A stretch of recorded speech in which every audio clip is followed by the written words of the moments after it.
Namaskar to all my good brothers and sisters from India.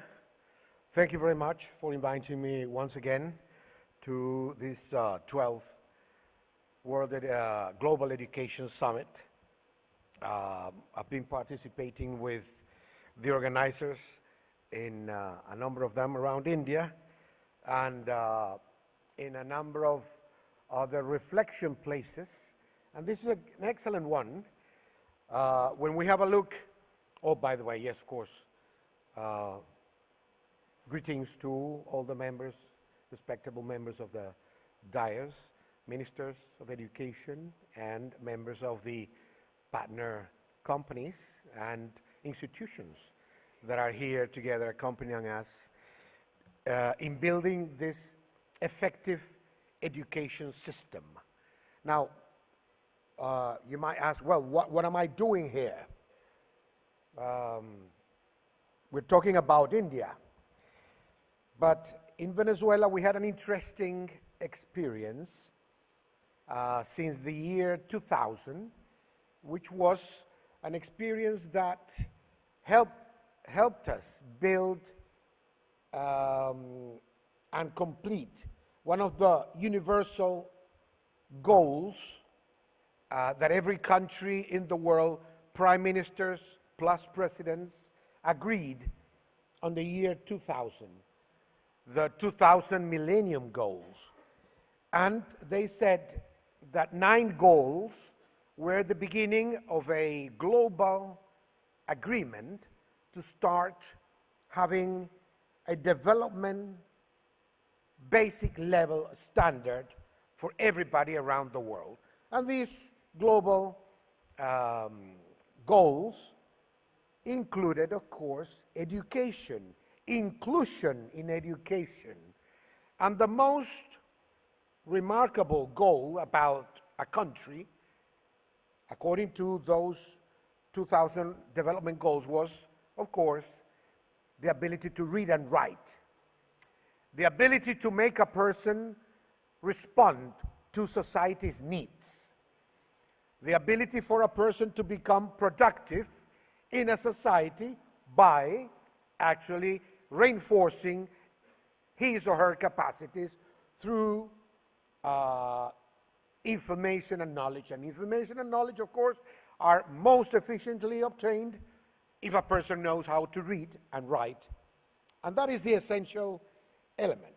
So Venezuela set the goal, and in only 8 years, and the agreement was in the year 2000 at the United Nations that the term countries were supposed to plan the development goals in 15 years, to complete that in 15 years. Venezuela did it in 8 years, and that was certified by the United Nations in the year 2009. And in only 4 years, almost 5 years, Venezuela completed the 100% literacy goal, where everybody in Venezuela learned to read and write effectively. Now, that was, of course, an education goal, a management goal, a budget goal, capacity building goal, because you have to have a lot of people working together on the same objective. And actually, from there, you could have, and certainly Venezuela had, people, 40, 50, 60-year-olds, who at that time, because they learned to read and write, started to education, primary education and secondary education. People in the 20s and 30s who hadn't learned to read and write also started their secondary education and their university education at 30, for example. So what did we find? We found that in Venezuela, people could then, in a greater percentage, become active directly in productivity in society, could become active in decision-making in society, could become active in the development of the other development goals, Millennium Development Goals, so that if everybody participated, then we would have a bigger part of the population making sure that all together as a system could make the country advance. And that's how and why Venezuela achieved in only 8.5 years, the Millennium Development Goals. By the way, only 29 countries, according to the United Nations reports, only 29 countries completed the Millennium Development Goals in 15 years. In 2015, just 3 years ago, 2.5 years ago, the second range of development goals, they now, the second set of goals are called the, Millennium, oh my God, the word slips. Anyway, the second set of development goals go from 2015 to 2030. And this is a second generation of goals. The first one, of course, was essential ones in society. Access to education, access to health services, power, women's empowerment, access to clean water, drinking water, and others. So in Venezuela, we found that we could achieve the rest of the other goals if the whole population could participate in the process and the effort. And so we got the whole population, first of all, conscious of their environment by the empowering of all the population in making sure that everybody could read and write effectively. Now, this global summit with all of those country partners, digital partners, skill development partners, school partners, assessment partners, knowledge partners, institute partners, educational partners, preschool, associate, etc., exhibitors, all related to skill development, human resource development, conditions development for learning. We are in India. How could we trace a bridge here? In the Embassy of Venezuela here in New Delhi, the concept of cooperation Venezuela-India is through, we have a name, Venezuela-India blend. How we can blend Venezuela and India in every respect, in every aspect of life. And we find that education, human resource development, training, skills development in general, knowing about culture, knowing about society's needs, and about society's interest to prosper, to develop, is an excellent way of joining and making sure countries grow together and countries help to build a better world where balance for everybody and conditions for peace do exist, so that every country, not only the developed ones, so-called developed, and if I can add this point, any country in the world has become developed simply because others have worked, or other people's, or other countries' people has worked also for the development of them. Take any country in Europe, any country in North America, and that will be the case. And it just happens, the situation in Venezuela. In Venezuela, we find that if the population are aware of global concerns, for example, in Venezuela, in every school, in every secondary school, in every university, students get free Wi-Fi. And in public spaces, in public squares, there is a connection for free Wi-Fi. So every student and every young person and every person of any age with a smartphone or a tablet, they can be connected to the world. And they can be connected to lies or to true facts. And we know in the net, everything is possible. We know that every kind of manipulation, but also we know that every kind of catapult for the betterment of the lives of everybody exists there. And also, myriad of possibilities of interconnection and collaborations is there. So there we said, well, if we make sure that everybody has access to information and to the possibility and ability to interact, then we're going to build more effective national interest communities and interactions to defend, for example, our natural resources. Because in Venezuela we have oil. By the way, 15% of the oil India gets is through the trade with Venezuela.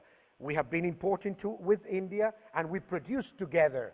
India and Venezuela produce oil together in the largest reserve of oil in the world, which is in Venezuela. So we have your national oil company, ONGC, working with our engineers there in Venezuela producing oil. And our national corporation of oil production produces the oil, and we bring it here to India, and Indian refineries, private and state refineries, refine that oil, most of it heavy crude, also light crude, oil, and 15% of India's energy mix comes then from Venezuela. And we've been making that possible with the knowledge that everybody in India needs to know that fact, one, and two, that everybody in Venezuela needs to work for that fact to continue happening, so that our needs and your needs keep together in building a world of balance and peace. So we have to defend our natural resources, because other people in the world think that the oil underneath Venezuelan soil is their oil. So what happens is that they come and they try to bully you, and they try to crush you, and the population is there.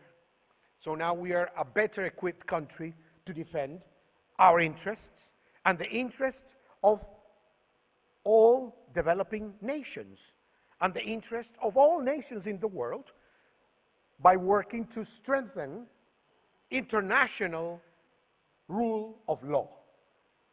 And the principles, for example, of the United Nations allow for civilization to continue existing because we have an environment for continuing with peace, multilateral world, not a unilateral world. So, as we think of the world, or we think of a village, of a little town in Venezuela, or a village in India, or the whole world, the example works the same. Whether it's only happening in a little place with 500 inhabitants, or in a massive global place like the Earth with 5,000 million inhabitants, 7 million inhabitants, I think, the rules of the game are the same. The rules of the game are respect me, and I will respect you. And if we try to build like the motto of this summit, global collaborations for building effective education systems. So Technology companies collaborate with ministries of education. Universities collaborate with preschool partners. National government collaborates with, for example, country partners, and assessment partners collaborate with play solution partners. Everybody working together towards similar aims. Now, every stakeholder, of course, has a different objective. The objective of a company in the skills development area of education has one objective of the company. The objective of the company is to produce more profit. And the objective of the educational ministries in any kind of level of government is to produce some kind of social or public benefit, welfare for the population. If we combine this, because of course many companies don't just want or have as an objective or as a main objective to get more profit. That is the way to continue the production of the service or the product that you produce. If you get profits, then you can reinvest and you can offer society the benefit of your efforts. But the objectives of the company, are they always in line with the objectives of society? Are the objectives of the organizations and institutions, the educational institutions, the same as the institutions of public office? Are they in line? So that is the difference between the answer to that questions, to those questions we have found, is the answer to the difference between the capacity to produce advancement, empowerment, and finally development in different countries. How people view all that together and how they match or unmatch is a measure of how a society progresses. And I think that is the big point, or the little point, that I wanted to make today. And the 5 principles of this India-Venezuela blend relationship are friendship, cooperation, complementarity, we complement you, you complement us, for through development, through productivity, and with the great objective of prosperity for the peoples of all our nations. Thank you very much.